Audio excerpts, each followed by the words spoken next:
రోజు కడప జిల్లా కడప నగరంలో బిల్డప్ సర్కిల్ దగ్గర మరియాపురం చర్చి దగ్గర ఈ రోజు కడప నియోజకవర్గ అసెంబ్లీ తెలుగుదేశం పార్టీ అభ్యర్థి మాధవరెడ్డి గారు బహిరంగ సభ వైసీపీ నాయకులు చేసిన అవినీతి గురించి భూ కబ్జాల గురించి గంజాయి సరఫరా గురించి బహిరంగ సభలో మాట్లాడారు. 3 సిలిండర్లు ఫ్రీ, రూపాయి తీసుకోడు. ఈ బియ్యం కార్డులకి 3 సిలిండర్లు ఫ్రీగా ఇస్తాడు సంవత్సరానికి. ఆ తర్వాత 4వ సిలిండర్ మీరు కొనుక్కోవాలా. మీకు 3 సిలిండర్లు సంవత్సరానికి సరిపోతాయన్న విషయం నాకు తెలుసు, ఎందుకంటే నేను వంట వండుతాను కాబట్టి. అట్లనే 18 సంవత్సరాలు నిండి 60 సంవత్సరాలున్న మహిళలకి మీ చంద్రన్న ఆడబిడ్డ నిధి కింద నెలకు 1500 రూపాయలు ఇస్తాడు. సంవత్సరానికి 18,000 రూపాయలు ఇచ్చి మీకు మీ అన్న ఆడబిడ్డ కానుక ఇస్తాడు. అది దానికి అర్హులు మీరు, తీసుకునే దానికి లబ్ధిదారులు మీరు.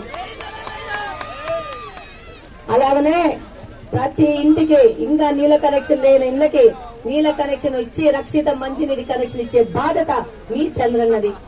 ఇప్పుడు పిల్లలు ఎంతమందికమ్మా డిగ్రీలు చదివి ఉద్యోగం రాలేదు? డిగ్రీలు చదివి 25 సంవత్సరాలు నిండి ఉద్యోగం రానోళ్ళకి చిన్న సహాయం, అది పెద్ద సహాయం కాదు, 3000 రూపాయలు నిరుద్యోగ భృతి ఇస్తారు. ఎందుకు ఇస్తారు? మీరు పరీక్షలు పాస్ కావాలంటే పరీక్ష ఫీజు కట్టాలా. దానికోసం అమ్మ దగ్గర నాయన దగ్గర చేయి చాపొద్దు.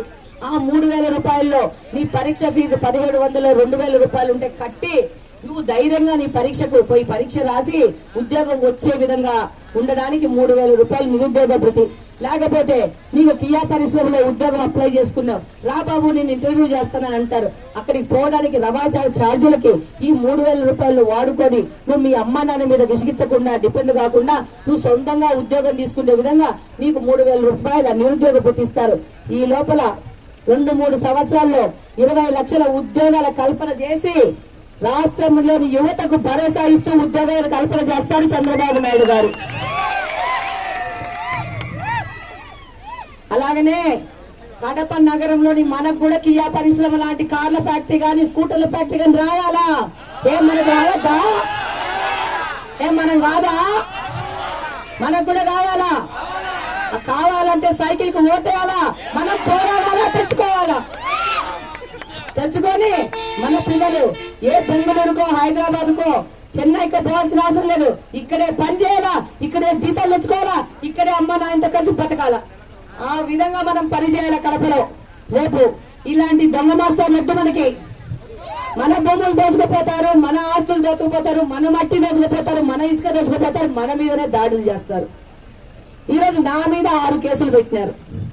8 నెలల క్రితం నేను వచ్చి ఇన్ఛార్జ్ బాధ్యతలు తీసుకుంటే నేను కూర్చున్న కేసే, నిలబడుకున్న కేసే, నేను సచివాలయంలో పోతే కేసే, సచివాలయం బయట నిలబడుకున్న కేసే, మా వాళ్ళు పటాకులు చేస్తే నా మీదనే కేసు, మా వాళ్ళు జెండా పట్టుకుంటే నా మీదనే కేసు.